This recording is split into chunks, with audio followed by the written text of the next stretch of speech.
মাঠে বসে যার বক্তব্য শোনার জন্য সকাল থেকে বসে আছেন, আমাদের মধ্যে সেই অসাধারণ ব্যক্তিত্ব তথা বাংলার রাজনীতির আজকালকার মুখ, পশ্চিমবঙ্গ রাজ্য বিজেপির সভাপতি তথা মেদিনীপুরের সাংসদ শ্রী দিলীপ ঘোষ এসে উপস্থিত হয়েছেন। দিলীপদের জন্য একটা জোরে তালি হোক। ভারত মাতা কি, ভারত মাতা কি, ভারত মাতা কি। এখন রাজ্য সভাপতি শ্রী দিলীপ ঘোষ মহাশয়কে উত্তরীয় পরিয়ে এবং পুষ্পস্তবক দিয়ে সম্বর্ধনা জানাবেন ভারতীয় জনতা পার্টির শিলিগুড়ি সাংগঠনিক জেলা কমিটির সভাপতি শ্রী প্রবীণ আগরওয়াল মহাশয়।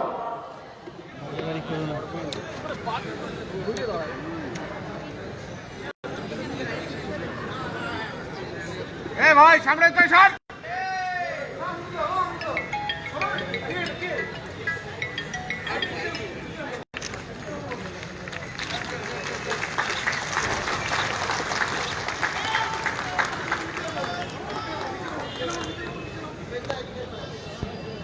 এখন সভাপতি শ্রী দিলীপ ঘোষ মহাশয়, শ্রী প্রবীণ আগরওয়াল মহাশয়, শ্রী সায়ন্তন ঘোষ মহাশয়, শ্রী রবীন্দ্র ঘোষ মহাশয়, শ্রী সুকান্ত মজুমদার মহাশয়।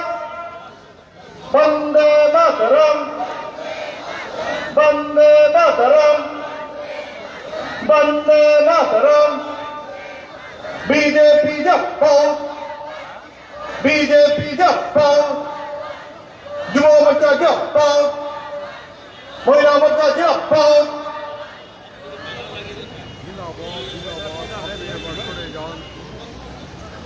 বুলকদা মাথা চলে আসতেছে এখন বুলকদা ভারতীয় জনতা পার্টি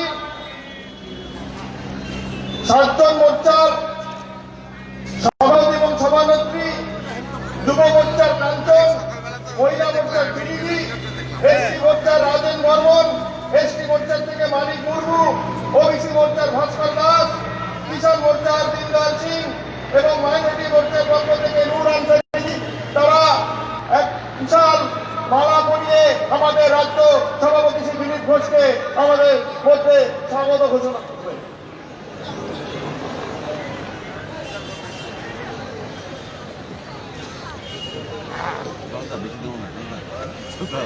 বাচ্চা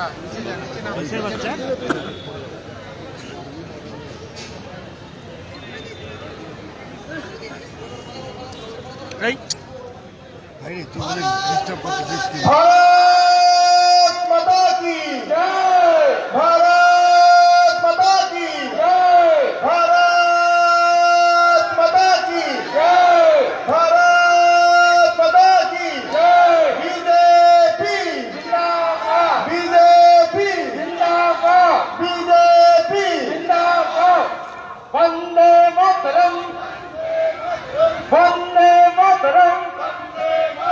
बीजेपी जिंदाबाद, बीजेपी जिंदाबाद, दिलीप जिंदाबाद, दिलीप जिंदाबाद, हैदराबाद दिलीप जिंदाबाद। वंदे मातरम, वंदे मातरम। भारत माता की जय श्री राम, जय जय श्री राम। এখন শিলিগুড়ি সাংগঠনিক জেলার সভাপতি শ্রী প্রবীণ আগরওয়াল মহাশয়কে সম্বর্ধনা জানাবেন ভারতীয় জনতা পার্টি শিলিগুড়ি সাংগঠনিক জেলার অন্যতম সম্পাদক তথা ডাবগ্রাম ফুলবাড়ি বিধানসভার কনভেনার শ্রী প্রসেনজিৎ পাল মহাশয়।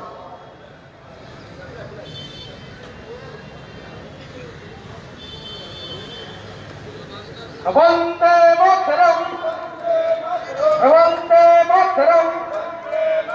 बीजेपी जिंदाबाद।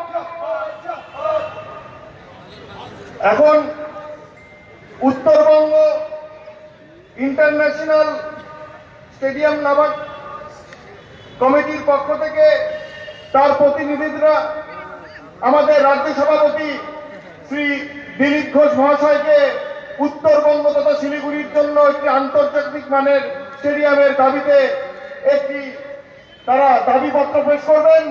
আমি সেই সংগঠনের নেতৃত্বে অনুরোধ করব তারা এসে দিলীপদার হাতে তাদের দাবিপত্র উঠিয়ে দেবেন।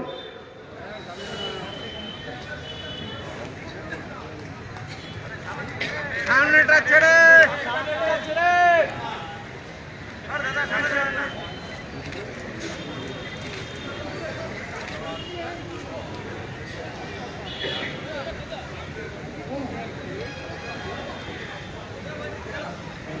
এখন আপনাদের সামনে বক্তব্য রাখবেন ভারতীয় জনতা পার্টির পশ্চিমবঙ্গ রাজ্য কমিটির অন্যতম সাধারণ সম্পাদক শ্রী রথীন্দ্র ঘোষ মহাশয়। আবার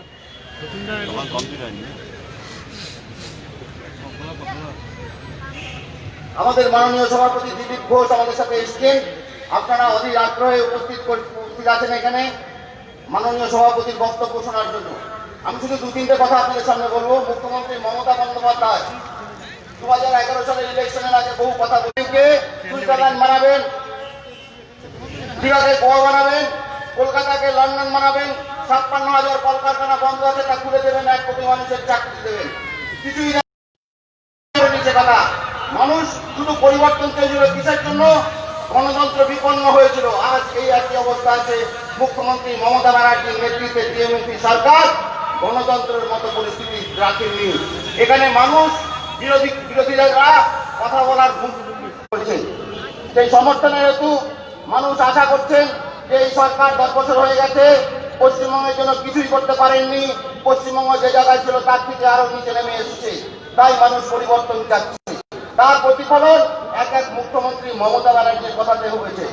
মুখ্যমন্ত্রী মমতা বন্দ্যোপাধ্যায় ভবানীপুরে থাকেন। ভবানীপুরের সিট থেকে উনি প্রতিদ্বন্দ্বিতা করেছিলেন। গতকালকে আমরা টিভিতে শুনলাম উনি নাকি এবার নন্দীগ্রাম থেকে দাঁড়াবেন, ভবানীপুর থেকে চলে গেছে। কেন?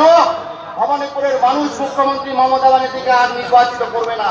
তার মূল কারণ হচ্ছে আমরা দেখেছিলাম অন ক্যামেরায়, টিভি ক্যামেরায় তার বিরুদ্ধে বলেছিল যে ব্যানার্জি পরিবার সেই কালীঘাটে ব্যানার্জি পরিবারের নামে প্রায় 35টা প্লট কেনা হয়েছে। ব্যানার্জি পরিবারের নামে আছে। টাকা কোথার থেকে এলো, কেন কিনলো কেউ জানে না। আজকে আমরা দেখেছিলাম মুখ্যমন্ত্রী মমতা ব্যানার্জির নেতৃত্বে যখন সরকার হয়েছিল, যাদবপুরের এক প্রফেসর একটা কার্টুনে গেছিল, তার নামে কেস দিয়ে তাকে জেলে ভরেছিল। যখন এই কথা বলা হচ্ছে তার পরিবারের এগেস্টে, তখন ওনার সাহস নিয়ে গিয়েছে যে বলছে তাকে অ্যারেস্ট করার। তার মানে এটা সঠিক সত্যি যে মুখ্যমন্ত্রী পরিবারের নামে আজকে প্রায় 35টা প্লট ওই কালীঘাট চত্বরে আছে। তাই মুখ্যমন্ত্রী আজকে ভবানীপুর বিধানসভা কেন্দ্র থেকে অন্য জায়গায় শিফট করার চেষ্টা করেছেন। আমি আপনাদের বলছি আজকে যা পরিস্থিতি, উত্তরবঙ্গের কথা ছেড়ে দিন, দক্ষিণবঙ্গে ভারতীয় জনতা পার্টি বিপুল ভোটে জিতবে। কারণ মানুষ এখন বিজেপি দেখেছে, পরিবর্তন চাইছে। যে পরিবর্তন পশ্চিমবঙ্গকে বাঁচানোর জন্য পরিবর্তন করতে হবে, পশ্চিমবঙ্গকে অর্থনৈতিক সমৃদ্ধিতে নিয়ে আসতে হবে। আজকে পশ্চিমবঙ্গের অর্থনৈতিক অবস্থায় একদম খাদের কিনারায় নেমে এসছে। আজকে যা ঋণ আছে সেই ঋণ সারা ভারতবর্ষের সবচেয়ে বেশি ঋণ বলে পরিগণিত হচ্ছে। আজকে প্রত্যেকটা মানুষের উপরে যখন উনি সরকারে এসেছিলেন তখন ধার ছিল হচ্ছে 1,75,000 কোটি টাকার মতো। আজকে সেই ধার 5 লক্ষ কোটি টাকা ছাড়িয়ে গেছে। এক একটা মানুষের ঘরে এক একটা যে বাচ্চা আছে সে সহ 10 কোটি মানুষ যদি থাকে, 50,000 টাকা ঋণের মাথায় নিয়ে আজকে একটা শিশু জন্মগ্রহণ করছে পশ্চিমবঙ্গে। কোন অবস্থায় দাঁড়িয়ে গেছে আমাদের পশ্চিমবঙ্গ? অর্থনীতি এমন অবস্থায় দাঁড়িয়ে গেছে যে এখানে যেটা এসেন্সিয়াল খরচা করা দরকার সেই খরচা করার মতো পরিস্থিতি নেই। জোড়াতালি দিয়ে সরকার চলছে। আর উনি ভোট কেনার জন্য একে অনুদান, তাকে অনুদান দিচ্ছে। নন্দীগ্রামে গেলে আমরা টিভিতে দেখলাম কিছু মানুষ যারা নিখোঁজ ছিল তাদেরকে টাকা দিচ্ছেন এখন। কেন? আর ভারতীয় জনতা পার্টি তখন যে মানুষগুলো হারিয়ে গেছিল তাদের জন্য সরকারি কোষাগার থেকে টাকা দিচ্ছে মুখ্যমন্ত্রী মমতা ব্যানার্জি। আর ভারতীয় জনতা পার্টি যদি একজন কার্যকর্তা আজকে তার ক্ষতি হয়, তার পরিবারকে টাকা দিয়ে কখনো সাহায্য করা যায় না, সে মানুষকে ফিরিয়ে আনা যায় না। আমরা ভারতীয় জনতা পার্টি সরকারের টাকা না, জনতা পার্টি যে টাকা, ভারতীয় জনতা পার্টি যে টাকা কালেকশন করছে সেই টাকার থেকে পরিবারকে আমরা সমর্থন করি। This is the difference. এই হচ্ছে পার্থক্য ভারতীয় জনতা পার্টি এবং টিএমসি সরকারের মধ্যে, টিএমসি দলের মধ্যে। টিএমসি দল সরকার থেকে টাকা দেয়, ভারতীয় জনতা পার্টির নিজেদের টাকা তাদের সতীর্থদের জন্য, তাদের সতীর্থদের পরিবারের জন্য, দেবার জন্য দেয়। আর শেষ কথা আমি বলবো যে ভারতীয় জনতা পার্টি এমন একটা জায়গায় পৌঁছে গেছে, সারা পশ্চিমবঙ্গে মাননীয় সভাপতি যেখানে যাচ্ছেন আমাদের সেখানে প্রচুর লোক এসছেন এবং আগামী দিনে লিখে রাখুন, আমি বলছি তৃণমূল দলটার এমন অবস্থা হবে আগামী 3 মাস পরে যে পোলিং বুথে এজেন্ট দিতে পারবে না, কারণ তৃণমূল কংগ্রেসের সাথে লোক নেই। যেই ইলেকশনের যে নির্বাচন বিধি হবে তখন আস্তে আস্তে সব মানুষ সরে যাবে। আপনারা সবাই আগ্রহ করে অপেক্ষা করছেন যে মাননীয় সভাপতির বক্তব্য শোনার জন্য। তাই আমি বলছি যে বলুন বন্দে মাতরম, ভারত মাতা কি।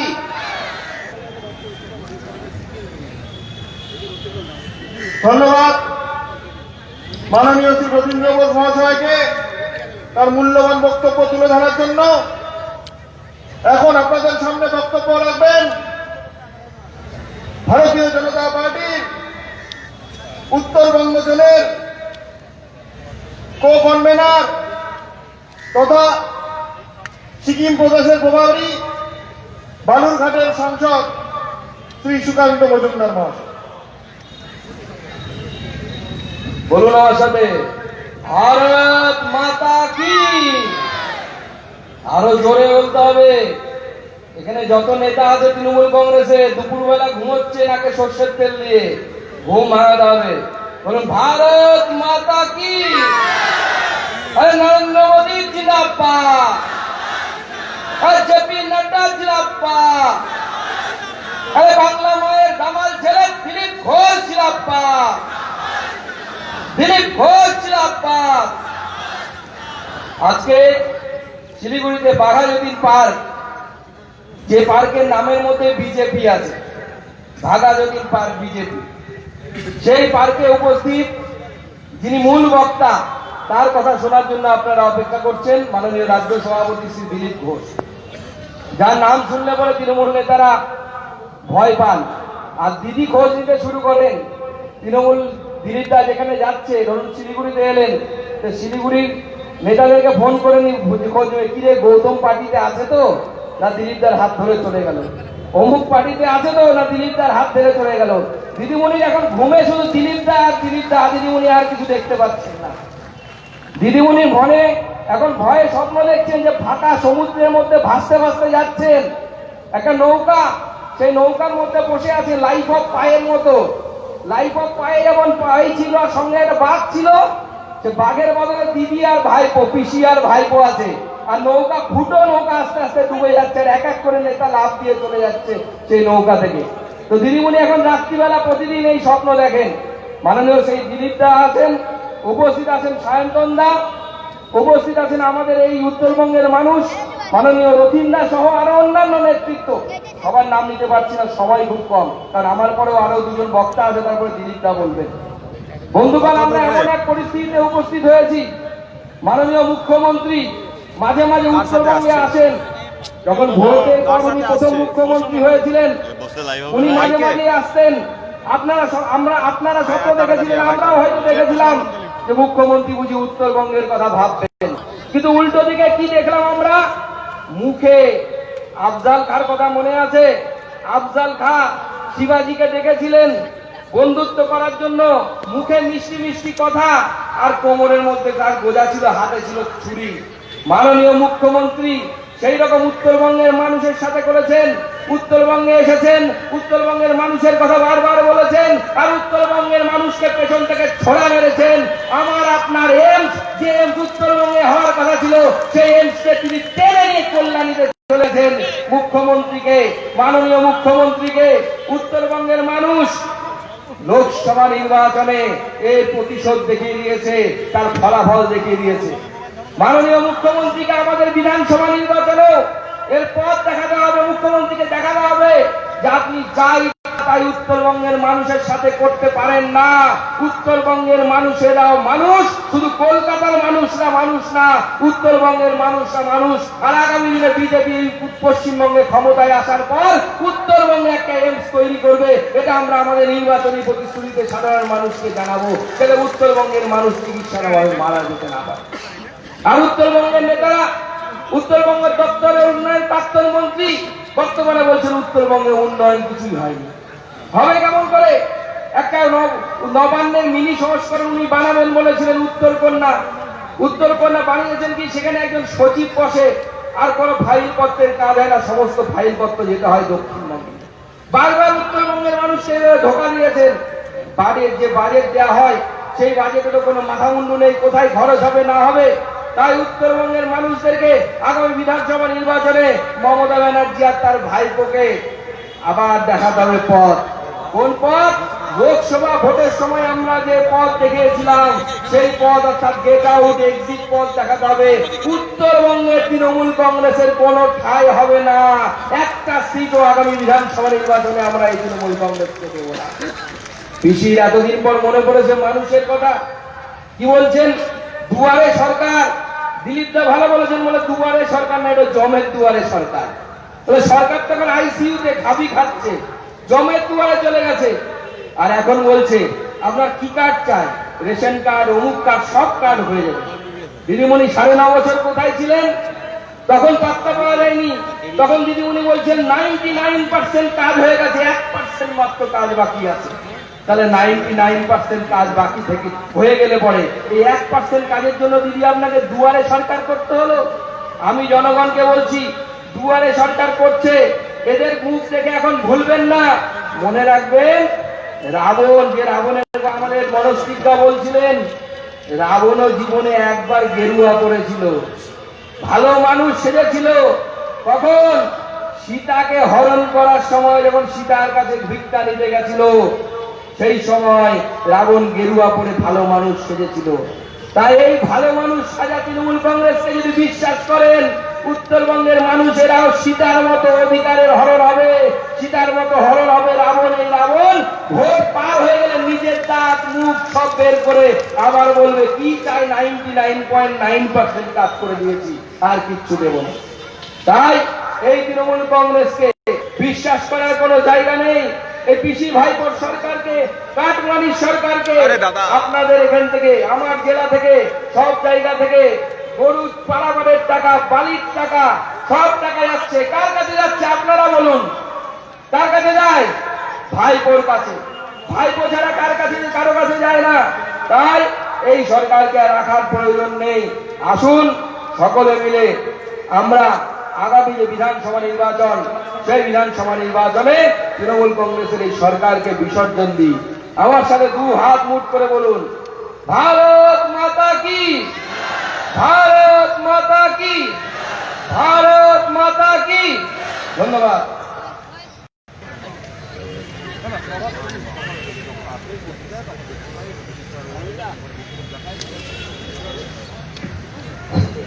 ধন্যবাদ সুকান্ত মজুমদার মহাশয়কে তার মূল্যবান বক্তব্য তুলে ধরার জন্য। এখন আপনাদের সামনে বক্তব্য রাখবেন ভারতীয় জনতা পার্টির পশ্চিমবঙ্গ রাজ্য কমিটির লাইনে থাক অন্যতম যেখানে দিলীপ ঘোষ বসে সম্পাদক শ্রী সায়ন্তন ঘোষ মহাশয়।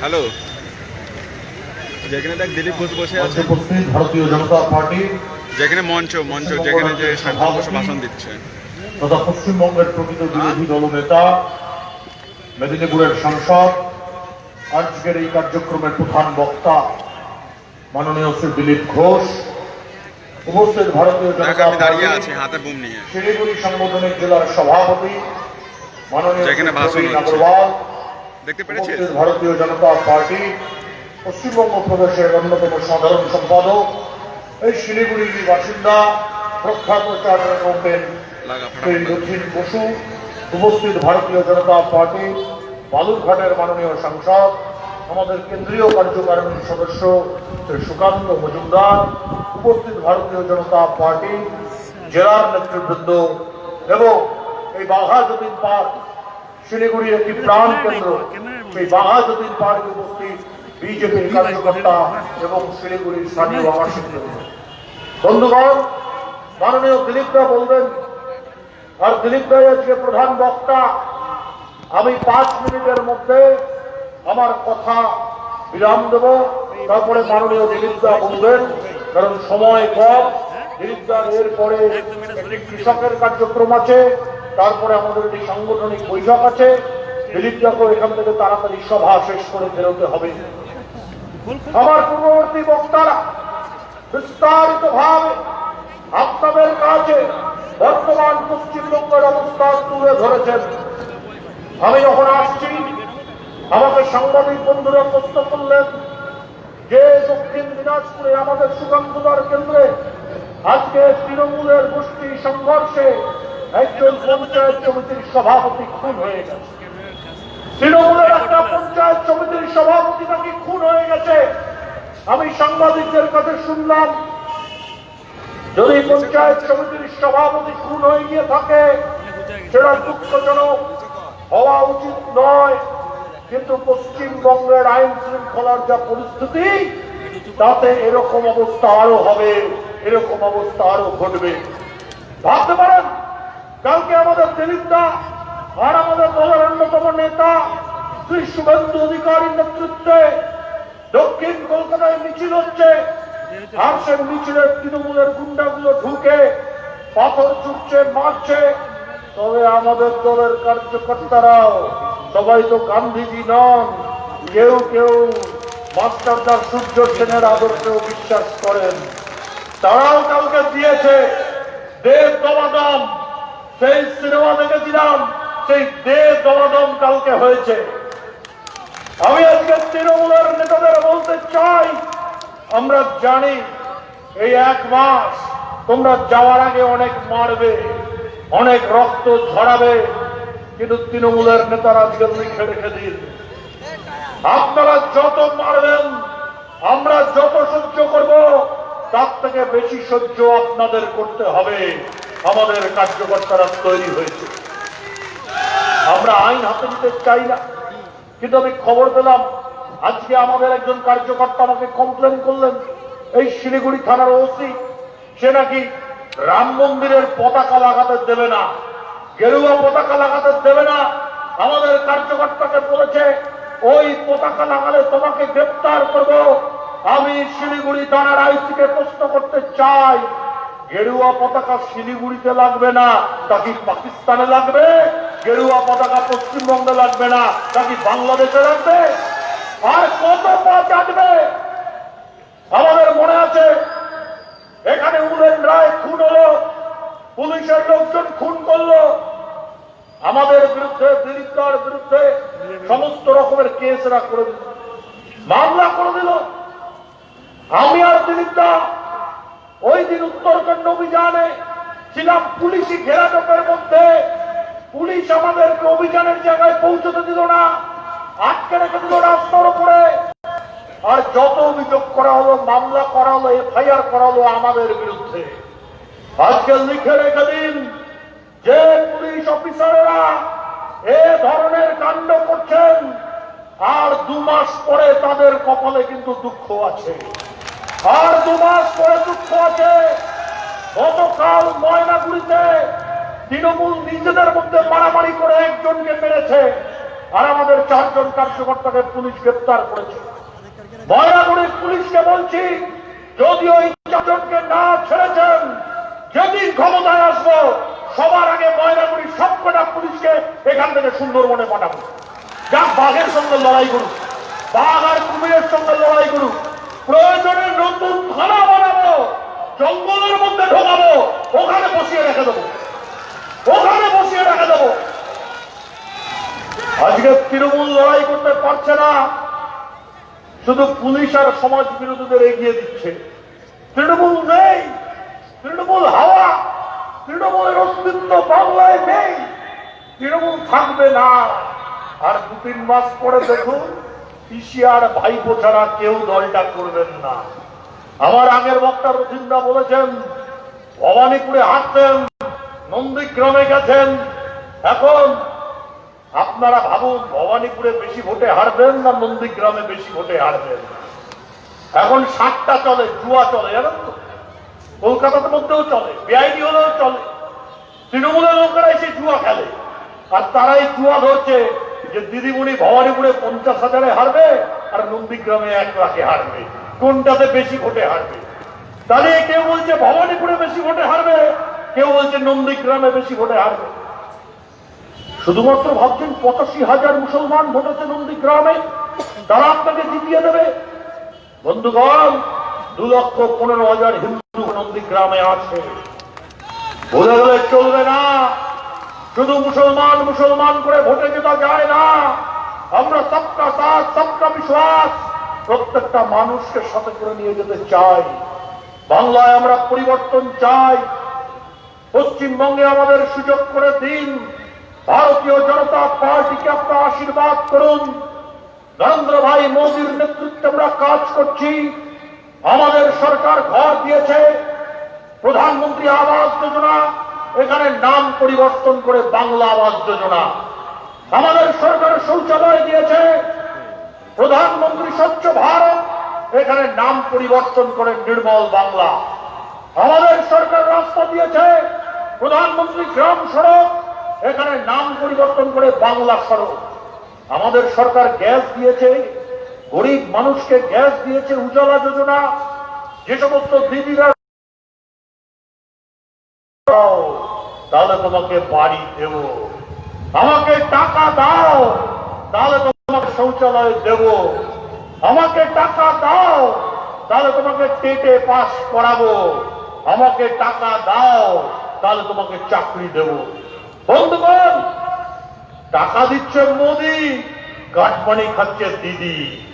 টাকা দিচ্ছে মোদি, কমিশন খাচ্ছে দিদি। এই কমিশন খোর সরকারকে বাংলা থেকে দূর করতে হবে। এই কমিশন খোর সরকারকে বাংলা থেকে বিতাড়িত করতে হবে। তাই আসুন, পরিবর্তনের নতুন আয়াম তৈরি হয়েছে। 2011-তেও পরিবর্তনের আওয়াজ উঠেছিল। সেদিন যারা পরিবর্তন চেয়েছিলেন, এখন তারা পরিত্রাণ চাইছেন। আমরা কথা দিচ্ছি, আমরা সোনার বাংলা করব। আমরা কথা দিচ্ছি, আমরা বাংলার মানুষকে পরিত্রাণ দেব। এই অত্যাচারী সরকারের থেকে পরিত্রাণ দেব। এটা ধর্মযুদ্ধ। এই যুদ্ধে আমাদের জিততে হবে, নয়তো পশ্চিমবঙ্গ পশ্চিম বাংলাদেশে পরিণত হবে। একদিন ওপার বাংলা থেকে জীবনের সমস্ত কিছু ত্যাগ করে, মায়া মোহ মমতাকে অস্বীকার করে, দুধের শিশুকে কাঁধের উপর তুলে ধান ক্ষেতের মধ্য দিয়ে ছুটে পালিয়ে এসেছিলেন। কেন পালিয়ে এসেছিলেন? ধর্ম রক্ষার কারণে পালিয়ে এসেছিলেন, মান রক্ষার কারণে পালিয়ে এসেছিলেন, সম্মান রক্ষার কারণে পালিয়ে এসেছিলেন, সম্পদ রক্ষার কারণে পালিয়ে এসেছিলেন। ওখানে গোয়াল ভরা গরু, গোলা ভরা ধান ছিল। মমতা বন্দ্যোপাধ্যায়ের সরকার হলে শিলিগুড়ি ছেড়ে পালাতে হবে। শিলিগুড়ি ছেড়ে কোথায় যাবেন? পূর্ণিয়াতে যাবেন। মমতা বন্দ্যোপাধ্যায়ের সরকার হলে কলকাতা ছেড়ে পালাতে হবে। কোথায় যাবেন? ভুবনেশ্বরে যাবেন। আমাদের পূর্বপুরুষ বরিশাল থেকে হাওড়া স্টেশনে দিন কাটিয়েছে। আমাদের পূর্বপুরুষ দিনাজপুর থেকে মালদা এসে রাত কাটিয়েছে। আর আমরা সেই দিন ফিরতে দিতে চাই না। তার জন্য বন্ধুগণ, বিজেপিকে সুযোগ করে দিন। এই লড়াই অস্তিত্বের লড়াই, এই লড়াই ধর্মযুদ্ধের লড়াই। বিজেপিকে সুযোগ করতে হবে। এবং আজকে আমি বলছি, নির্বাচনের পরে আমাদের মুখ্যমন্ত্রীর অবস্থা হবে কুরুক্ষেত্রের যুদ্ধের পরে গান্ধারীর যে অবস্থা ছিল তাই। গান্ধারীর যে অবস্থা ছিল তাই। ওনাকে নির্জন অবস্থায় থাকতে হবে। তৃণমূল কংগ্রেস থাকবে না। বাংলায় পরিবর্তন আমরা আনবো। তার জন্য ভারতীয় জনতা পার্টিকে আশীর্বাদ করুন, বিজেপিকে সমর্থন করুন। এইটুকু বলে আমি আমার বক্তব্য শেষ করব। বন্দে মাতরম, ভারত মাতা কি জয়। একটা জিনিস ধন্যবাদ সায়ন্তন দাকে তার মূল্যবান বক্তব্য তুলে ধরার জন্য। এখন আপনাদের সামনে বক্তব্য রাখবেন, যার বক্তব্য শোনার জন্য আপনারা সকাল থেকে অধীর আগ্রহে বসে আছেন আমাদের পশ্চিমবঙ্গ রাজ্য বিজেপির সভাপতি, আমাদের লড়াকু নেতা শ্রী দিলীপ ঘোষ মহাশয়।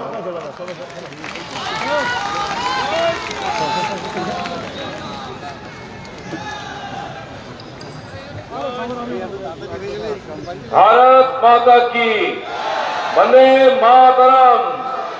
बीजेपी जिंदाबाद, नरेंद्र मोदी जिंदाबाद, जेपी नड्डा जिंदाबाद, जय श्री राम।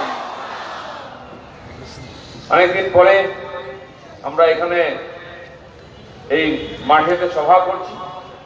বেশ কয়েক বছর আগে আমার একবার আসার সুযোগ হয়েছিল। মাঝখানে গত মাসে একবার আমরা শিলিগুড়ি এসেছিলাম উত্তরকন্যা অভিযানে, এবং সে যে ভয়ঙ্কর পরিস্থিতি তৈরি হয়েছিল, পুলিশি অত্যাচারের চূড়ান্ত আমরা দেখেছিলাম। গুলি চলেছিল, আমাদের কর্মীদের হত্যা করা হয়েছিল, আরো প্রায় 10 জনকে গুলি লেগেছিল, তারা চিকিৎসার পর সুস্থ হন। পুলিশের লাঠিতে অনেকে অসুস্থ হয়েছিলেন, এবং আমাদের প্রায় 40 জন মহিলা কার্যকর্তাকে রাত পর্যন্ত পার্কের মধ্যে ঠান্ডায় আটকেও রাখা হয়েছে। এইভাবে বিজেপিকে আটকাবার জন্য চেষ্টা করা হচ্ছে, কিন্তু দেখতেই পাচ্ছেন বিজেপি সভা হলেই সেখানে যোগদানের জন্য লাইন পড়ে যাচ্ছে। তাই আমরা নাম দিচ্ছি যোগদান মেলা, কারণ একজন দুজনকে আর এই করে জয়েন করি আমরা শেষ করতে পারবো না। মেলার আকারে যোগদান চলছে। আজকেও এখানে সেই ধরনের একটি আয়োজন। আমার বক্তব্যের পরে বহু বিভিন্ন দলের কার্যকর্তা এই পার্টিতে অংশগ্রহণ করবেন। তাই আজকে মূলত যোগদানের কার্যক্রম আছে।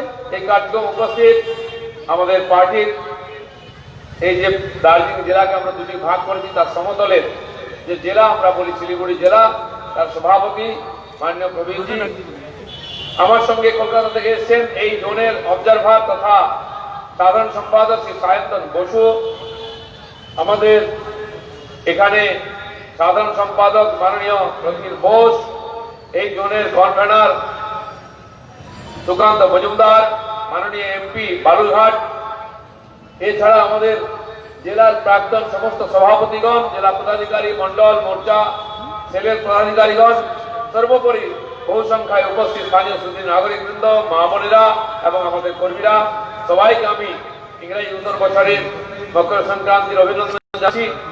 কদিন পরে নেতাজি জয়ন্তী তথা রিপাবলিক ডে হবে, তার জন্য অগ্রিম শুভেচ্ছা অভিনন্দন জানাচ্ছি এবং ভগবানের কাছে প্রার্থনা করছি গত 20 সাল যেভাবে দুঃখ কষ্টে আমরা কাটিয়েছি ভয়ের মধ্যে, আশা করব আগামী বছরটা তার চেয়ে ভালো হবে। নিশ্চিন্তে নির্ভয়ে সুস্থভাবে কাটিয়ে জীবনে এবং সমাজের উন্নতি করতে পারবো।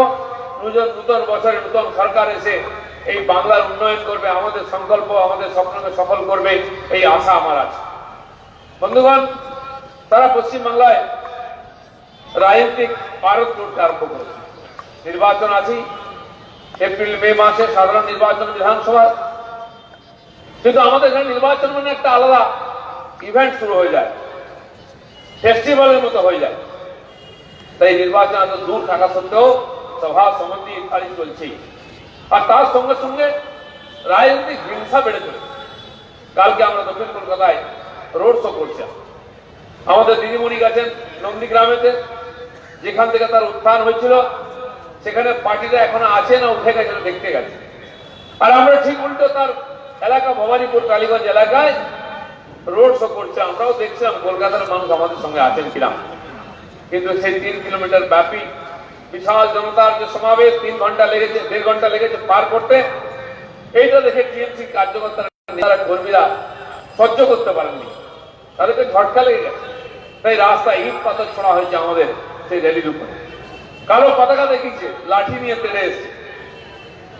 আমরা ভাবতে পারি কলকাতার বুকের মধ্যে আইন শৃঙ্খলা পুলিশ সবই আছে। মুখ্যমন্ত্রীর বিধানসভা ক্ষেত্র, তিনি নিজে পুলিশ মন্ত্রী, সেখানেও বিরোধী দল একটা নিশ্চিন্তে র্যালি করতে পারবে না, সভা করতে পারবে না। এই হচ্ছে পশ্চিমবঙ্গের বর্তমান আইন শৃঙ্খলা, এই হচ্ছে গণতান্ত্রিক অবস্থা। তাই বন্ধুগণ, আমাদের যে লড়াই চলছে গত 4-5 বছর ধরে, আমাদের লক্ষ লক্ষ কর্মী যে ক্লান্ত পরিশ্রম করছেন, তার একটা বড় উদ্দেশ্য হচ্ছে পশ্চিমবাংলায় গণতান্ত্রিক পরিবেশ ফিরিয়ে নেওয়া, পশ্চিমবঙ্গের মানুষের গণতান্ত্রিক অধিকারকে ফিরিয়ে দেওয়া, এখানে আইন শৃঙ্খলাকে প্রতিষ্ঠিত করা, সংবিধানকে প্রতিষ্ঠিত করা। ভারতবর্ষ বিশ্বের মধ্যে সবচেয়ে বড় গণতান্ত্রিক রাষ্ট্র, তার মধ্যে অন্যতম একটি বড় রাজ্য হচ্ছে পশ্চিমবঙ্গ, সেখানে গণতন্ত্র নাই। বিরোধী পার্টির নেতারা এখানে মিটিং করতে পারেন না, মিছিল করতে পারেন না, তাদেরকে মাঠ দেওয়া হয় না, স্টেডিয়াম দেওয়া হয় না। যদি করি তারপরে অ্যাটাক করা হয়। পঞ্চায়েত নির্বাচনে 34% আসনে নমিনেশন করতে দেওয়া হলো না, পুলিশ গুন্ডা সম্মিলিত হবে আর প্রার্থীদের মেরে হাত পা ভাঙলো, মাথা ফাটালো, মহিলাদেরকেও ছাড়া হয়। এবং গত 1.5 বছর ধরে প্রায় 118টি কর্পোরেশন ও মিউনিসিপ্যালিটি নির্বাচনকে আটকে রাখা, পেছনে দরজা দিয়ে অ্যাডমিনিস্ট্রেটর বসিয়ে সেখানকার ক্ষমতা এবং অর্থকে ভোগ করা হচ্ছে, লুট করা হচ্ছে। তার মধ্যে শিলিগুড়িও আছে। প্রায় 6টা কর্পোরেশন, প্রায় 110টা মিউনিসিপ্যালিটি সারা পশ্চিমবঙ্গের সমস্ত জেলা কেন্দ্র, যেখানে কোনো প্রতিনিধি নেই, যেখানে কোনো বোর্ড নেই, মিউনিসিপ্যালিটি পরিচালক সংস্থা নেই। কেন? পশ্চিমবঙ্গের মানুষের কি রাজনৈতিক অধিকার পাওয়ার অধিকার নেই? তাদেরকে পরিষেবা পাওয়ার অধিকার? আপনি একটা কারেন্ট সার্টিফিকেট আনতে যাবেন ছেলের জন্য, একটা ইনকাম সার্টিফিকেট, রেসিডেন্সিয়াল সার্টিফিকেট, কোথায় রেশন কার্ড করবেন, কাউন্সিলর নেই। কে সহায়তা করবে আপনাকে? 1.5 বছর ধরে ফেলে রাখা হচ্ছে। কি ধরনের গণতন্ত্র এটা? আমি যখন বলেছিলাম আমাদের পশ্চিমবঙ্গের অবস্থা ধীরে ধীরে কাশ্মীরের চেয়ে খারাপ হয়ে যাচ্ছে, টিএমসি নেতারা খুব কষ্ট পেয়েছেন, আমার সমালোচনা করা হয়েছে। বন্ধুগণ, তারাই প্রমাণ করে দিচ্ছেন কলকাতায় আজকে নির্বাচন করার মতো পরিস্থিতি নাই, আইন শৃঙ্খলা সে অবস্থা নাই যে নিশ্চিন্তে নির্বিঘ্নে নির্বাচন হয়। জম্মু কাশ্মীরে নির্বাচন হয়ে গেল, লাদাখে হয়ে গেল, রাজস্থানের পঞ্চায়েত নির্বাচন হয়ে গেল, আসামের বড়োল্যান্ডের টেরিটোরিয়াল আর যে কাউন্সিল হয়েছে সেখানে নির্বাচন হয়ে গেল, এমনকি হায়দ্রাবাদে কর্পোরেশন ইলেকশন হয়ে গেল। সব জায়গায় বিজেপি বড় পার্টি হয়ে বেরিয়ে এসছে। তাই দিদিমণি ঠিক করেছেন পশ্চিমবঙ্গে নির্বাচন করবেন না, আটকে রেখে দিয়েছে। কতদিন আটকে রাখবেন? মে মাসে তো আপনি থাকবেন না, তখন নির্বাচনটা আমরাই করি। আপনি তখন ক্যান্ডিডেট খুঁজে পাবেন তো মিউনিসিপ্যালিটি লড়ার জন্য? ভেবে দেখুন, কারণ মানুষের গণতান্ত্রিক অধিকারকে আপনি লুট করেছেন, তার প্রত্যুত্তর একদিন দিতে হবে। বন্ধুগণ, যেখানে গণতান্ত্রিক অধিকার লুট করে নেওয়া হচ্ছে, যে কোনো সরকারি প্রকল্পের যে আপনি সুবিধা পেতে চান সেখানে কাটমানি দিতে হবে। কেন্দ্র সরকার প্রত্যেকটি গরিব মানুষের বাড়িতে শৌচালয় তৈরি করে দিচ্ছেন, 10,000 টাকা দিচ্ছেন, তার থেকে 1,000 টাকা কেটে নেওয়া হচ্ছে। কেন্দ্র সরকার প্রত্যেকটি গরিব মানুষের বাড়ি তৈরি করে মাথার পাকা ছাদ বানিয়ে দিচ্ছেন, সারা জীবন যে করতে পারেনি তার পাকা বাড়ি থাকার সুযোগ হবে, সেখান থেকে 20-25 টাকা কাটমানি নিয়ে নেওয়া হচ্ছে, নাহলে বাড়ি হচ্ছে না। কেন্দ্র সরকার এখানে লকডাউনের সময় আমাদের জন্য ফ্রিতে রেশন পাঠিয়েছে, সে রেশন দেওয়া হয়নি, সেটাও লুট করে নেওয়া হয়েছে। প্রধানমন্ত্রী জানেন গরিব মানুষের কষ্ট।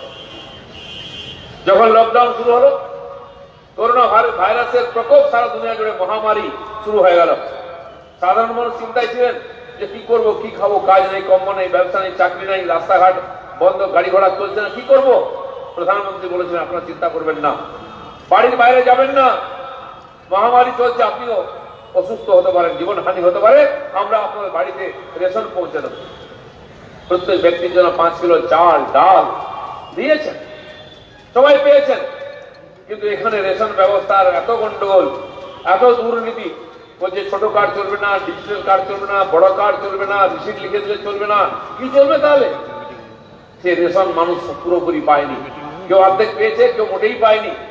এইভাবে মানুষের জীবনযাত্রা হয়েছে।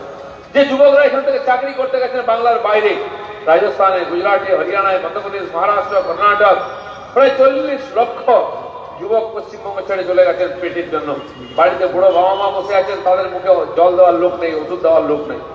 ছেলে বউ আছে, বছরে একবার দেখা করতে আসেন পুজোর সময়, এবারে তা আসতে পারেননি, পুজো হয়নি, ঈদও হয়নি, বাড়ি ফেরা হয়নি, দিদিমণি ট্রেন চালাননি।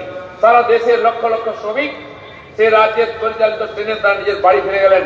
বাংলার ছেলেরা রোজ স্টেশনে আসতেন, বাড়ি ফিরে যেত, ট্রেন ফেরো না। কারণ দিদিমণি জানেন যদি ফিরে আসে এখানে আবার চাকরি চাইবে, মিছিল হবে, রেশন চাইবে, অতএব ওখানেই থাকবে। এত নির্মম অমানবিক এখানকার সরকার, চাকরি দিতে পারছে না, বাইরে গিয়ে চাকরি করলে বাড়ি আসতে দিচ্ছে না।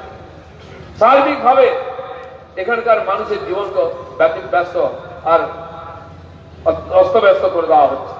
আমাদের প্রধানমন্ত্রী তিনি জানেন গরিব মানুষের কষ্ট, কারণ তিনি গরিব মানুষের বাড়িতে উঠে এসেছেন।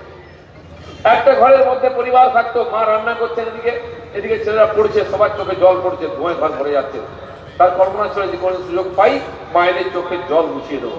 তিনি প্রধানমন্ত্রী হয়েছেন, তাই গরিব মানুষের বাড়িতে গ্যাসের কানেকশন দিয়েছেন ফ্রিতে। যে মহিলাদের মনে ভাবতে পারেননি গ্যাস জ্বালিয়ে লাইটার জ্বালিয়ে রুটি বানাবেন, ভাত বানাবেন, তরকারি করবেন, পরিবারের লোককে খাওয়াবেন, আজকে তারা সেটা করতে পারছেন। তার জন্য তাদেরকে চিঠি লিখতে হয়নি, প্রধানমন্ত্রীকে কখনো ফোন করতে হয়নি। সেই মহিলাদেরকে তার ছেলে তার স্বামী কোনোদিন গ্যাস দিতে পারেনি, কিন্তু প্রধানমন্ত্রী তার বাড়িতে গ্যাস দিয়েছে। তাই যখন লকডাউন হলো, মানুষ কষ্টের মধ্যে ছিল, প্রধানমন্ত্রী তাদের বাড়িতে চাল ডাল পৌঁছে দিয়েছে। শুধু চাল ডাল হলে হবে না, গ্যাসের সিলিন্ডার ফ্রিতে দিয়েছেন রান্না করার জন্য, তাতেও হবে না। তাই প্রতি মাসে 500 টাকা করে হাতে হাতে দিয়েছেন মহিলাদেরকে, যাতে তারা বাজার হাট করতে পারে, মশলাপাতি কিনতে পারে। এই আমাদের প্রধানমন্ত্রী। বিকলাঙ্গ ভাতা, বিধবা ভাতা, বৃদ্ধ ভাতা শুরু করেছেন, কিন্তু পশ্চিমবঙ্গের সবাই পাচ্ছে না। এখান থেকে লিস্ট যায় না, পঞ্চায়েত মিউনিসিপ্যালিটিতে এদিক ওদিক করে দেওয়া হয়, নিজেদের লোকেদেরকে টাকা দেওয়া হয়। এত বড় আমফান হয়ে গেল, প্রধানমন্ত্রী দ্বিতীয় দিনে পৌঁছে গেছে। এর আগেও আমাদের দেশে, আমাদের রাজ্যে বহু এরকম ঝড় বৃষ্টি সুনামি হয়েছে, কোন প্রধানমন্ত্রীকে আসতে দেখেছে? কয়েক বছর আগে আয়লা হয়েছিল, তাতেও দেখিনি, কিন্তু প্রধানমন্ত্রী এসেছেন। মুখ্যমন্ত্রীকে হেলিকপ্টারে নিয়েছেন, রাজ্যপালকে নিয়েছেন, পুরো এলাকা ঘুরে দেখিয়েছেন। দিদিমণি প্রথম থেকে শেষ অব্দি খালি টাকা টাকা বলে গান গাইছেন, 1 লক্ষ কোটি টাকা তো আসবে। প্রধানমন্ত্রী বললেন ঠিক আছে, আমরাও দেখছি কত ক্ষয়ক্ষতি হয়েছে, আপনি 1000 কোটি টাকা রাখুন, হাতে দিয়ে চলে গেলেন। 2-3 দিন পরে দেখলাম টাকা গায়েব। দিদিমণি ঘোষণা করলেন যার বাড়ি ভেঙেছে তাকে 20,000 টাকা করে দেবো। যে বেচারের বাড়ি ঘর ভেঙে গেছিল, তারা প্রত্যেক দিন ব্যাংকে যায় বইটা নিয়ে, আর ব্যাংকের বাবুকে বলছে, বাবু দেখুন তো আমার নামে টাকা আছে। 1 দিন ফিরে আসে, 2 দিন ফিরে আসে, 3 দিন ফিরে আসে। ব্যাংকের বাবু বলছে কিসের টাকা, রোজ রোজ চলে আসে। বলে দিদিমণি বলেছেন 20,000 টাকা দেবেন, আমার তো ঝড়ে বাড়ি ভেঙে গেল, আমি তো টাকা পাবো না, আমার টাকা আসেনি। বলছে আপনার মাথা খারাপ হয়েছে, দিদি আজ পর্যন্ত কাউকে টাকা দিয়েছেন? উনি কথা দেন, কথা রাখেন না, যান আর আসবেন না ব্যাংক। এই হচ্ছে মুখ্যমন্ত্রীর রেপুটেশন। যারা বাড়ি ভাঙলো তারা টাকা পেল না, টাকা তো চলে গেল, কোথায় গেল? খোঁজ করা হলো, বিডিও অফিস থেকে যখন লিস্ট বেরোলো, দেখা গেল তাতে 1 নম্বরে টিএমসির ব্লক প্রেসিডেন্টের নাম, 2 নম্বরে প্রধানের নাম, 3 নম্বরে তার বউর নাম, ভাইয়ের নাম, ভাইপোর নাম, ভাগ্নের নাম, পার্টি ক্যাডারদের নাম এসে তারা 1000 কোটি টাকা খেয়ে দিল। যখন চেঁচামেচি হলো, আমরা রাস্তায় নামলাম, পুলিশ লাঠি পেটা করলো। দিদিমণি স্বীকার করলেন একটু ভুল হয়ে গেছে। কি ভুল হলো? ভুল করে অন্য লোকের অ্যাকাউন্টে চলে গেছে। অন্য লোক বলতে দিদি ছোট মাঝারি মেজো সেজো সব ভাইরা টাকা পেলেন, সাধারণ মানুষ পেল না। আর এটা প্রথমবার নয়, দিদিমণি প্রায় এরকম ভুল করেন। কেন্দ্রের টাকা ফাঁকা এলে সব নিজের ভাইদের অ্যাকাউন্টে পাঠিয়ে দেন। এই হচ্ছে টিএমসি। পার্টি অফিসে বসে সমস্ত লিস্ট তৈরি হচ্ছে, যার পাওয়ার কথা সে পাচ্ছে না। আপনারা জানেন এখানে সারা দেশে আমাদের কৃষকরা খুব কষ্টের মধ্যে আছে। গত 20 বছর ধরে কৃষকরা অনেকে আত্মহত্যা করেছেন। তাই প্রধানমন্ত্রী মোদী যেখানে কৃষকদের ইনকাম বাড়াতে হবে, কিন্তু রাতারাতি হবে না। ভূমি সংস্কার করতে হবে, সেচের ব্যবস্থা করতে হবে, সয়েল টেস্ট করতে হবে। তার জন্য জায়গা জায়গায় সয়েল টেস্টিং এর আর সেন্টার করা হয়েছে, সেচ বাড়ানো হচ্ছে। সারের দাম কমালেন, তাও হচ্ছে না। ফসলের সহায়ক মূল্য বাড়ানো হয়েছে। গত বছর ধানের 1720 টাকা কুইন্টাল ছিল সহায়ক মূল্য, কিন্তু বাংলার চাষিরা 1200 টাকার বেশি পাননি। দালালদের বিক্রি করতে হয়েছে, তারা কিন্তু সরকারকে বিক্রি করেছে। যাদের জমি নেই তারা সরকারকে বিক্রি করছে, যারা চাষ করছে তারা বিক্রি করতে পারছে না, ফড়েদের কাছে বিক্রি করতে হচ্ছে। এবারে তাই 1868 টাকা ধানের কুইন্টাল প্রধানমন্ত্রী ঘোষণা করেছেন সহায়ক মূল্য, কিন্তু আজ পর্যন্ত কোনো চাষি পায়নি। তাদেরকে ফড়েদের কাছে বিক্রি করতে হচ্ছে 1200 টাকায়, তারা নিয়ে গিয়ে 600 টাকা লাভ করছে ওখানে। তারপরে প্রধানমন্ত্রী দেখলেন চাষিরা যখন চাষ শুরু করে তখন তাদের কাছে পয়সা থাকে না, বীজ কিনতে পারে না, সার কিনতে পারে না, জল দিতে পারে না।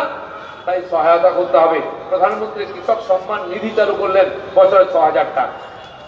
সারা দেশের কৃষকরা 3 বারের টাকা পেয়ে গেল। 6000, 6000, 6000, আরো 2000 আমাদের মহামারীর জন্য 20,000 টাকা পেয়ে গেল। দেশে প্রায় 11 কোটি কৃষক এই টাকা পেয়েছেন, পশ্চিমবঙ্গে একজন কৃষকও পাননি। কেন পাননি? না, দিদিমণি এখানকার কৃষকদের লিস্ট পাঠাননি। প্রায় 73 লক্ষ কৃষক বাংলার এর অধিকারী। সেই গরিব কৃষকরা যারা কম দামে ধান বিক্রি করতে বাধ্য হন, পাট বিক্রি করতে বাধ্য হন, আলু বিক্রি করতে বাধ্য হন, তারা কিন্তু পয়সা পেলেন না। সারা ভারতবর্ষের কৃষকরা পেয়ে গেলেন। এই গরিব কৃষকরা দিদির কি ক্ষতি করেছে, কি অন্যায় করেছে? তারা তো ভোট দিয়ে দিদিমণিকে দ্বিতীয়বার মুখ্যমন্ত্রী করেছিল। আজকে কি এটা ওদের পাওনা ছিল? মোদির দেওয়া টাকাটা 20,000 থেকে বঞ্চিত করলেন। আপনি দিতেও পারবেন না, দিতেও দেবেন না, কি অধিকার আপনাকে কে দিয়েছে? আপনারা জানেন এবারে আলু আমরা কত করে খেয়েছি? 45 টাকা, 50 টাকা, তাই কিনা? আমাদের মেদিনীপুর, বাঁকুড়া, বর্ধমান, হুগলি আলু চাষ করেন চাষিরা। ভারতবর্ষে আগে আলু এখানেই চাষ হয়, কিন্তু তারা গত বছর 5 টাকা কিলো আলু বিক্রি করেছে। 4 টাকা খরচা, 1 টাকা লাভ 1 কিলোতে। আর সেই আলু দালালরা নিয়ে এসে রেখেছে কোল্ড স্টোরেজে, তারা 45 টাকা কিনেছে। 1 কিলো আলুতে 40 টাকা কাট মানি। কোথায় যাচ্ছে? কালীঘাটে যাচ্ছে। 20 টাকা নিজের পকেটে আর 20 টাকা কালীঘাটে যাচ্ছে। পেঁয়াজ 80 টাকা করে কিলো কিনতে হয়েছে, তাই কিনা? আমি গেছিলাম কাটোয়াতে, গঙ্গার ধারে ওপাশে পূর্ব বাংলা থেকে আগত উদ্বাস্তুরা ওখানে জমি কিনে চাষ করেন। দারুণ চাষ হয়, সবজি থেকে আরম্ভ করে সব, পেঁয়াজও চাষ হয়, রসুন চাষ হয়। আমি জিজ্ঞেস করলাম ওখানে যে গত বছর আপনারা কত করে পেঁয়াজ বিক্রি করেছেন? কেউ বলছে 2 টাকা কিলো, কেউ বলছে 3 টাকা কিলো। আর সেই পেঁয়াজ একটা ওই চাষিকে 80 টাকা কিনতে হচ্ছে, আপনাকেও কিনতে হচ্ছে। চাষি বিক্রি করবে 3 টাকা, কিনতে হবে 80 টাকা।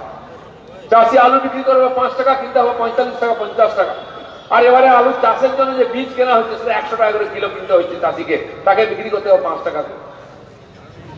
আগে 50 টাকা ছিল, ডবল হয়েছে। এই জন্য প্রধানমন্ত্রী চাষিদের কাছে 6,000 টাকা করে বছরে দিয়ে দেন, যাতে ওই টাকাটা নিয়ে ওরা চাষটা শুরু করতে পারে। দিদিমণি সেটাও দিতে দেননি। আর যে যোগ্য মূল্য হওয়া উচিত সেটাও চাষিদের দিচ্ছেন না দিদি। তার ভাইরা যারা বড় বড় গাড়ি দিয়ে ঘুরে বেড়ায়, যারা টিএমসির মিটিং হলে সেখানে প্যান্ডেল তৈরি করে দেয়, বিরিয়ানির প্যাকেট দেয়, জলের প্যাকেট দেয়, বাস দেয়, সেই সমস্ত লোকেরা 1200 টাকা ধান কিনে 18 টাকা বিক্রি করছে, 5 টাকা আলু কিনে 45 টাকা বিক্রি করছে, 3 টাকা পেঁয়াজ কিনে 80 টাকা বিক্রি করছে। এই হচ্ছে দিদিমণির রাজত্ব। কেন্দ্র সরকার 3টি আইন পাস করেছেন কৃষকদের সুরক্ষার জন্য। 100 বছরের পুরনো আইন, তার দ্বারা গরিব কৃষকদের শোষণ করা হতো। তারা কোথায় ধান সবজি বিক্রি করবে, ফসল বিক্রি করবে, সেটা ব্যবসায়ীরা ঠিক করবে। কত দাম হবে, কমে বিক্রি করবে, সেটা ঠিক করবে। হয় মন্ডিতে বিক্রি করো, রাস্তায় বিক্রি করতে পারবে না, অন্য রাজ্যে নিয়ে যেতে পারবে না। এইখান থেকে মুক্তি দেওয়া হয়েছে, কৃষকরা নিজের মতো দাম ঠিক করবেন, কোথায় বিক্রি করবেন ঠিক করবেন, কোন রাজ্যে নিয়ে ঠিক করবেন, কেউ আটকাতে পারবে না। তার বিরোধিতা করছেন মমতা ব্যানার্জি। সিপিএম কংগ্রেসের বিরোধিতা করছে। কিছু কৃষককে পাঞ্জাব থেকে নিয়ে এসে দিল্লিতে বসিয়ে দেওয়া হয়েছে, প্রায় 2 মাস হতে গেল। তারা কারা? তাদের কজনের জমি আছে? তাদের জমি নাই। কাদের জমি আছে? যারা ওখানকার অকালি দল করে, যারা কংগ্রেস করে। এমপি আছেন 300 বিঘা জমির মালিক, কংগ্রেসের এমপি আছেন 350 কোটি টাকার মালিক, তিনি নাকি চাষি। তিনি বিরোধিতা করছেন। তার কেন বিরোধিতা হচ্ছে? কারণ যে চাষিরা ওখানে বসে আছেন তারা এদের কাছ থেকে জমি লিজ নেন। যে জমি 1 একর জমি বছরে একটা সিজনে 15,000 টাকা ছিল, সেটা 45,000 টাকা হয়ে গেছে, ওনারাই দিচ্ছেন। চাষ করবে কৃষক, তারা ফসল কিনে নিয়ে তারা বিক্রি করে দামের মতো। এটা বন্ধ হয়ে যাবে, কৃষকরা স্বাধীন হয়ে যাবে। তাই বিরোধিতা। 10,000 কোটি টাকার বিজনেস করে, তার ক্ষতি হচ্ছে, চাষিরা তাদেরকে আর মাল বিক্রি করবে না তাদের দামে, তাই বিরোধিতা করছে।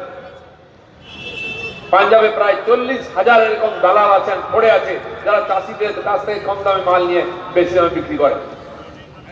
তাদের আজকে হাত থেকে চাষিদেরকে মুক্তি দেওয়া হবে, সেই জন্য আইন হয়েছে। আমরা এখানে প্রত্যেক বিধানসভা অনুযায়ী কৃষক সম্মান, কৃষক সুরক্ষা যাত্রা বার করেছি। 10,000 15,000 করে লোক হয়েছে, প্রায় 26 লক্ষ লোক আমাদের র্যালিতে অংশগ্রহণ করেছেন সারা বাংলায়। আমরা আবার কৃষক সুরক্ষা অভিযান শুরু করছি সবার মাধ্যমে। কৃষকদের সঙ্গে আমরা আছি, আর সারা দেশের কৃষকরা মোদীজির সঙ্গে আছেন। তাই সারা ভারতবর্ষে কোথাও আন্দোলন নাই, কেবল পাঞ্জাবে কিছু কৃষককে নিয়ে এসে দিল্লিতে রাখা হয়েছে। আমাদের পশ্চিমবাংলায় এরা বলছেন কৃষক বিরোধী আইন, তা আন্দোলন করুন না চাষিদের নিয়ে। আমরা তো 26 লক্ষ লোককে রাস্তায় নামিয়েছি, আপনারা 2600 লোককে নামাতে পারলেন না। দিদিমণি কলকাতায় একটা র্যালি করেছিলেন 200 দালালকে নিয়ে, তারপরে দেখলেন যে কৃষক আসছে না, র্যালি বন্ধ করে দিচ্ছেন। ফটো তুলতে কোথায় যাচ্ছেন? দিল্লিতে। দিদির এমপিরা গিয়ে ফটো তুলে এলেন, সিপিএম কংগ্রেসের নেতারা গিয়ে ছবি তুলে এলেন সেই কৃষকদের সঙ্গে। আরে হিম্মত থাকে তো কলকাতায় 10,000 কৃষকের একটা র্যালি করুন মোদীর বিরুদ্ধে, মেনে নেবো হ্যাঁ আপনাদের সঙ্গে কৃষক আছে। আর আমি বলে যাচ্ছি আমরা 50,000 কৃষকের র্যালি করব, কারণ দেশের কৃষকরা নরেন্দ্র মোদীকে বিশ্বাস করে, তারপর আস্থা রেখেছে। তাই নরেন্দ্র মোদী 14 সালে 17 কোটি ভোট পেয়েছিলেন, 19 সালে সেটা হয়ে গেল 24 কোটি। 282 থেকে 303 আসন আমরা জিতে সরকার গঠন করি। আর কৃষকদের জন্য প্রথম কাজ হয়েছে তাদের সম্মান নিধি দেওয়া, তাদের উৎপাদিত ফসলের সম্মান মূল্য, সহায়ক মূল্য বৃদ্ধি করা। এটা মোদী করেছেন। আজ গরিব মানুষ ধরে নিচ্ছে, বিশ্বাস করেছে মোদীকে, তাই মোদীর সঙ্গে আছে। দিদিমণি একা আছেন, মিথ্যা কথা বলে লোককে ভড়কাবার চেষ্টা করে। তাই বন্ধুগণ, সরকারি যোজনার টাকা লুট হচ্ছে, গরিব মানুষের রেশন লুট হয়ে যাচ্ছে, চাকরি লুট হয়ে যাচ্ছে। এখানে প্রাইমারি স্কুল, হাই স্কুল, কলেজে ভর্তি করতে গেলে কার্ড বানিয়ে দিতে হয়। প্রাইমারি স্কুলের টিচার থেকে হাই স্কুলের টিচার, সরকারি কর্মচারী, সিভিক পুলিশের চাকরি পেতে গেলে কার্ড বানিয়ে দিতে হয় লক্ষ লক্ষ টাকা। উচ্চ প্রাথমিকের যে প্যানেল তৈরি হয়েছিল সেটাকে ক্যান্সেল করেছে কোর্ট, কারণ 1400 লোক, তার 14,000 লোক তার মধ্যে কমপ্লেন করেছিলেন বেআইনি ভাবে হয়েছে, নিজের লোককে পাই দেওয়া হয়েছে, তাদের কাছ থেকে টাকা নেওয়া হয়েছে, হাজার হাজার লোকের কাছ থেকে 10 লাখ 12 লাখ টাকা নেওয়া হয়েছে চাকরির জন্য। প্যানেল ক্যান্সেল হয়ে গেছে, সে টাকা কে দেবে? কালকে এই সমস্ত টিএমসি নেতাদের টাকা নিয়েছিল, তাদের কলার ধরবে রাস্তায়। আপনারা দেখুন, প্রথম হলো দুয়ারে দুয়ারে সরকার জমায়েত দুয়ারে চলে গেল, কেউ আর কিছু হলো না। এখন পাড়ায় পাড়ায় সমাধান বলা হচ্ছে, নেতারা নাকি পাড়ায় যাবে। আচ্ছা দিদিমণিকে আমি জিজ্ঞেস করতে যে আপনি বললেন তো সব কাজ শেষ করে দিয়েছেন, তারপরে 10 বছর পরে কেন দুয়ারে দুয়ারে যেতে হচ্ছে? লোকটা একদিন সরকারের দুয়ারে দুয়ারে ঘুরেছিল, সরকারকে পায়নি, কাউন্সিলরকে পায়নি, প্রধান পঞ্চায়েত বিডিওকে পায়নি। আজকে সরকার গিয়ে মানুষের দুয়ারে দুয়ারে মাথা ঢুকছে, ভোটটা দাও। মাস্টারমশাইদের বলছে আপনাকে রাস্তায় যেতে হবে, যারা সবুজ সাথী সাইকেল পেয়েছে তাদের পরিবারের লোককে বলছে বাড়ি বাড়ি যেতে হবে টিএমসির জন্য ভোট খুঁজতে। এখন পাড়ায় পাড়ায় যাচ্ছেন, কোন নেতা পাড়ায় পাড়ায় যাচ্ছে না, আর যাবেও না। গেলে মানুষ আগে বলবে দাঁড়াও, আমার বাড়ির জন্য 20,000 টাকা নিচ্ছে, আগে ফেরত কাটমানি। আমার বাড়ি শৌচালয়ের জন্য 1,000 টাকা নিচ্ছে, ফেরত। সেই জবাব দিতে পারবেন না। কে বলছে ছেলের চাকরি বলে 10 লাখ দিচ্ছে, ফেরত। সেই ভয় কোন নেতা বেরোচ্ছে না। একা দিদিমণি ঘুরে বেড়াচ্ছেন, দিদিমণি সঙ্গেও কেউ নাই। একজন দিদিমণি খুব গোসা হয়েছিল, কদিন ধরে মুখ ফুলিয়ে বসলেন, তাকে দিদিমণি ভাইস প্রেসিডেন্ট করেছেন, আজকে পুরুলিয়ায় নিয়ে গেছেন সঙ্গে করে। তিনি এখন ভাষণ দিচ্ছেন। এখন মান অভিমানের পালা চলছে। এক ভাই বিগড়ে যায়, তাকে বুঝিয়ে আনলে দ্বিতীয় বোন বিগড়ে যায়। কাকে কাকে বোঝাবেন বুঝে উঠতে পারছেন না। সকাল উঠে দিদি চা খেতে খেতে ফোন করেন, ফোন করতে বলে এই ফোন করতো রাজীব আছে কিনা খোঁজ নেন। বলছে রাজীব আপনাকে দিদি খোঁজ করছে, দিদি আমি আছি, রাজীব দা বলছে। আচ্ছা আচ্ছা ঠিক আছে, লক্ষ্মীরতনকে ফোন করতে আছে কিনা? লক্ষ্মীরতন বলছে দিদি আমি এখনো আছি। কোথায় আছো? বলে আমি খেলার মাঠে আছি। এবার বলছে শুভেন্দু, বলছে দিদি ও তো আগেই চলে গেছে। ওর বাবা বলে সেও বলতে পারছি না। দিদি বিশ্বাস করতে পারছে না কে আছে আর না। যে সকালবেলা দিদির সঙ্গে বসে চা খায়, দুপুরে ভাত খেতে খেতে বলছে আমি কিন্তু টিএমসিতে নাই। যে দুপুরবেলা ভাত খাচ্ছে, সন্ধ্যাবেলা চা খেতে খেতে বলছে আমি আর টিএমসিতে নাই, আমি পার্টি ছাড়ছি। কেন এই অবস্থা হয়েছে দিদিমণি? বাংলার মানুষ আপনার কাছে ভরপুর 48% ভোট দিয়ে না 45% ভোট দিয়ে 211টা এমএলএ দিচ্ছে। আপনি এদিক থেকে 20 বাড়িয়ে এনে আরো 20-25টা বাড়িয়েছিলেন কংগ্রেস সিপিএম থেকে ভাঙিয়ে এনে, তাও পেট ভরেনি। কাউন্সিলর ভাঙাচ্ছেন, পঞ্চায়েত ভাঙাচ্ছেন, প্রধান ভাঙাচ্ছেন। সেই পার্টিটা কি এমন হয়ে গেল? রাতারাতি ভেঙে গুঁড়ো হয়ে যাচ্ছে। এমএলএ পালাচ্ছে, এমপি পালাচ্ছে, মন্ত্রী পালিয়ে যাচ্ছে, কাউন্সিলর পালিয়ে যাচ্ছে। বেচারা লক্ষ্মীরতন শুক্লা খুব ভালো ছিলেন, খেলাধুলা ভালো করে, তাকে টিকিট দিয়ে আপনি জিতিয়ে দিলেন, স্পোর্টস মিনিস্টার করে দিলেন। তো হয়েছে কি না কি করবো, 4.5 বছরে একটা ফাইল গেছে তার দপ্তরে। বুঝুন স্পোর্টস মিনিস্টার আর স্পোর্টসের অবস্থা। আমার বন্ধুরা আমাকে স্টেডিয়াম তৈরির জন্য এখানে ডিমান্ড দিয়ে গেল। উত্তর বাংলা এলে মনে পড়ে এখানে টেবিল টেনিসের হাব। এখানকার ছেলেমেয়েরা খুব পরিশ্রমী, টেবিল টেনিস থেকে স্পোর্টস, স্পিড সব জায়গায় অনেক ভালো ভালো রেজাল্ট করেছে আমাদের এখানকার ছেলেরা, কিন্তু কোনো ইনফ্রাস্ট্রাকচার নেই। গরিব বাড়ির ছেলেমেয়েরা দৌড়াদৌড়ি করে খেটে খুঁটে নাম করছে, তাদেরকে এগিয়ে যাওয়ার রাস্তা নেই, কোনো যোগাযোগ ব্যবস্থা নেই, কোনো স্টেডিয়াম নাই, ইন্ডোর স্টেডিয়াম নাই, তার ব্যবস্থা নাই। দূর গ্রাম থেকে ছেলেরা উঠে আসছে, তাদের জন্য কোনো ব্যবস্থা নাই। তো এই যে দুরবস্থা তৈরি হয়েছে, আর সেই লক্ষ্মীরতন শুক্লকে সান্ত্বনা পুরস্কার হিসাবে গত 8-10 মাস আগে জেলা সভাপতি বানানো হয়েছিল অরূপ বাবুকে সরিয়ে দিয়ে। বলে দেখি কোন একটা কাজ তো হবে। তিনি একটা কমিটি বানিয়েছেন, জেলা কমিটি। সেই জেলা কমিটি জমা দিয়েছেন, 8 মাস হয়ে গেল, জেলা কমিটি অ্যাপ্রুভাল হয়নি। একা কুম্ভ রক্ষা করে নকল বন্দিগড়, উনি মন্ত্রী, উনি জেলা প্রেসিডেন্ট। এই হচ্ছে টিএমসি পার্টি। পার্টি নামে একটা সার্কাস চলছে, আর সেই সার্কাস আমরা দেখতে চাই না। মে মাসের পরে এই সার্কাসের তাঁবু খুলে ফেলছে, সেই ব্যবস্থা আমরা করতে চাইছি। আর পশ্চিমবাংলার মানুষ তাই ধীরে ধীরে আমাদের সঙ্গে আসছে। দিদিমণির ডায়লগ আপনারা ভুলে গেছেন। দার্জিলিংকে সুইজারল্যান্ড বানাবেন বলেছেন, কলকাতাকে লন্ডন আর দীঘাকে নাকি গোয়া বানিয়ে দেবেন, সেই ঘোষণা করলেন। তারপরে 3 বছর ধরে কেউ পাহাড়ে যেতে পারছে না। কাশ্মীর সুইজারল্যান্ড হলো কিনা দেখতেও যেতে পারছি না আমরা। কোন নেতা যায় না ভাই। আমি একবার গেছিলাম, আমার পিছনে গুন্ডা লাগিয়ে দেওয়া হয়েছে। বুঝতে পারলাম সুইজারল্যান্ড হয়ে গেছে। দিদিমণিও গেলে হেলিকপ্টারে যান, হেলিকপ্টারে পালিয়ে আসেন, নামার সাহস করে না বেশিক্ষণ থাকার। যে চমকেছিল বিমল গুরু, তাকে 3 বছর পাহাড় ছাড়া হতে হতো। এখন দিদির আঁচল ধরে আবার উঠেছে পাহাড়ে। পাহাড়ের মানুষের সঙ্গে যে প্রবঞ্চনা বারবার হচ্ছে, এবার যোগ্য জবাব দিদিমণি পেয়ে যাবেন। সে বিমল গুরু হোক, বিনয় তামাং হোক, দুজনকেই পাহাড়ের মানুষ কিন্তু এবার ঠিক শিক্ষা দিয়ে দেবে। সাধারণ মানুষ ঠিক করে দেখে তাদের উপরে যে অত্যাচার হয়েছে তার যোগ্য জবাব তারা এবার ইলেকশনে দেবে। তাই বহু মানুষ ওখান থেকে আসছেন বিজেপিতে জয়েন করছে। বন্ধুগণ, এই যে অপশাসন শুরু হয়েছে, কলকাতা কেমন লন্ডন হয়েছে, যদি বৃষ্টির সময় কোনদিন যান একবার যাবেন। আমি একদিন অফিস যাচ্ছিলাম, গাড়ি নিয়ে, বৃষ্টি শুরু হয়ে গেল, গাড়ির চাকার উপরে জল উঠে গেল রাস্তায়। এবার মনে হচ্ছে নৌকো চড়ে যাচ্ছে। এই হচ্ছে লন্ডন। আর দীঘা যান, পৌঁছতে পারবেন না, রাস্তার যা অবস্থা আছে। তাই বন্ধুগণ, পশ্চিমবঙ্গের এই স্বপ্নের ফেরি করেছেন দিদিমণি, মানুষ ভুলে গিয়ে দুবার ক্ষমতায় রেখেছে। স্বাস্থ্যের অবস্থা বেহাল। যেমন চাষিদের 6,000 টাকা বছরে মোদিজি দিচ্ছেন, গরিব মানুষ যাতে চিকিৎসা করতে পারে বছরে 5 লাখ টাকা প্রতি পরিবারকে দিবেন বলেছিলেন। পশ্চিমবাংলায় প্রায় এরকম 4.5 কোটি লোকে লাভ পেতে পারতেন, কিন্তু দিদিমণি পেতে দেননি। তিনি বলছেন আমি স্বাস্থ্যসাথী কার্ড দেবো। 3.5 কোটি লোকে কার্ড দিচ্ছেন, সে কার্ডে কি হয়? রেশনও পাওয়া যায় না, চায়ের দোকানে 1 কাপ চাও পাওয়া যায় না, চিকিৎসা অনেক দূর। আপনি হসপিটালে ওই কার্ড দেখালে বলছে এতে চিকিৎসা হয় না। আমাদের এখানকার লোক, যেহেতু এখানে হসপিটাল আছে, খালি 7 তলা বাড়ি বানিয়েছেন তিনি, নীল সাদা রঙের, ডাক্তার নার্স কিছুই নাই, ওষুধও নাই। মানুষকে দক্ষিণ ভারতে যেতে হয়, ভেলোর, চেন্নাই, মুম্বাইতে জমি বাড়ি বিক্রি করে গয়না বন্ধক দিয়ে যেতে হচ্ছে বাবা মাকে বাঁচাবার জন্য। কয়েক হাজার লোক আটকে গেছিল লকডাউনে, ওখানে মিছিল বার হলো বেঙ্গালুরুতে 6,500 লোকের। মমতা ব্যানার্জি হায় হায়। লোক বলছে এখানে কেন হাই হাই করছেন? বলে আমরা চিকিৎসা করতে এসেছিলাম, আটকে গেছি, ট্রেন চালাচ্ছে না, তাই মিছিল বার। কেন মানুষকে চিকিৎসা করতে যেতে হচ্ছে? আজ পশ্চিমবাংলায় কি অবস্থা? পড়াশোনা করতে বেঙ্গালুরু যেতে হচ্ছে ছেলে মেয়েদেরকে। চাকরি করতে, যদি লেবারের চাকরি করতে হরিয়ানা, গুজরাট, পাঞ্জাব, মহারাষ্ট্র যেতে হবে। যদি আইটি চাকরি করতে হয় পুনা, মুম্বাই, কোয়েম্বাতুর যেতে হবে। আর চিকিৎসার জন্য চেন্নাই আর ভেলোর যেতে হবে। তাহলে পশ্চিমবাংলা কি? এগিয়ে বাংলা, এগিয়ে বাংলা দিদিমণি স্লোগান দিচ্ছেন।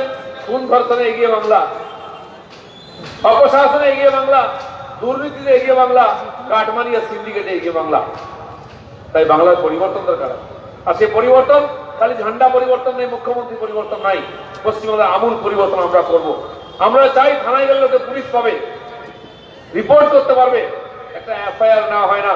একজন মহিলা ধর্ষিতা হয়ে থানায় গেছে, তাকে গোটা রাত বসিয়ে দেওয়া হয়েছে, তাকে এফআইআর নেওয়া হচ্ছে না। এই শাসন অপশাসন আমরা চাই না। মহিলারা সম্মান পাবেন, সুরক্ষা পাবেন, সেরকম বাংলাতে থানায় পুলিশ থাকবে, সিভিক পুলিশ দিয়ে থানা চলবে না। স্কুলের টিচার থাকবে, খালি মিড ডে মিল খাওয়ার জন্য ছেলেরা যেন স্কুলে না যায়। আর হসপিটালে ডাক্তার থাকবে, তার থাকবে না, কারেন্টও থাকবে।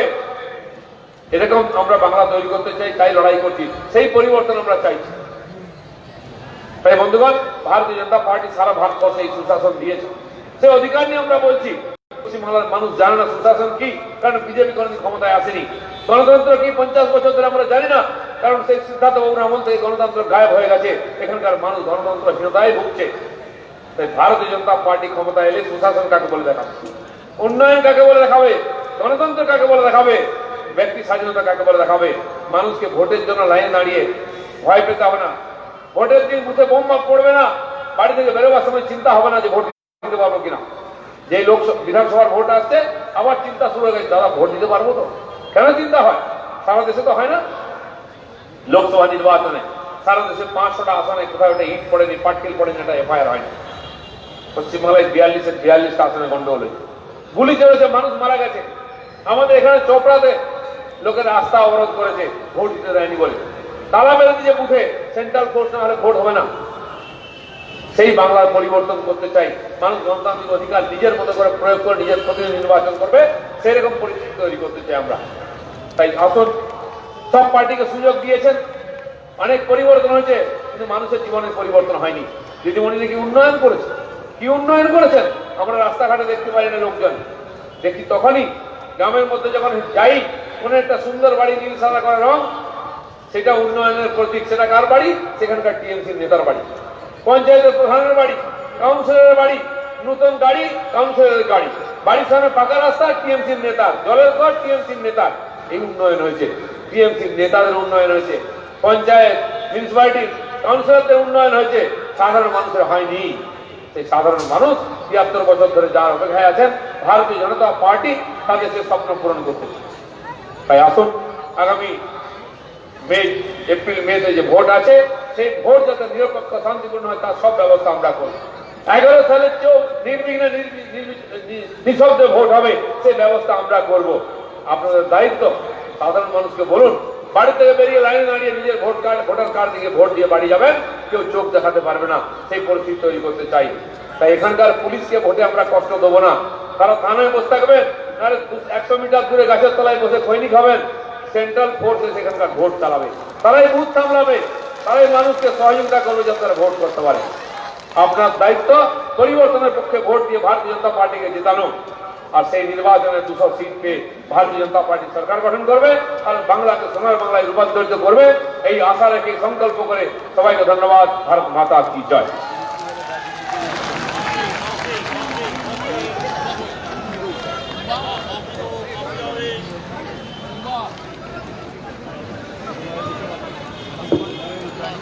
ধন্যবাদ মাননীয় রাজ্য সভাপতি দিলীপ ঘোষ মহাশয়কে। দিলীপদা পশ্চিমবঙ্গের বর্তমান অবস্থা আমাদের তুলে ধরলেন এবং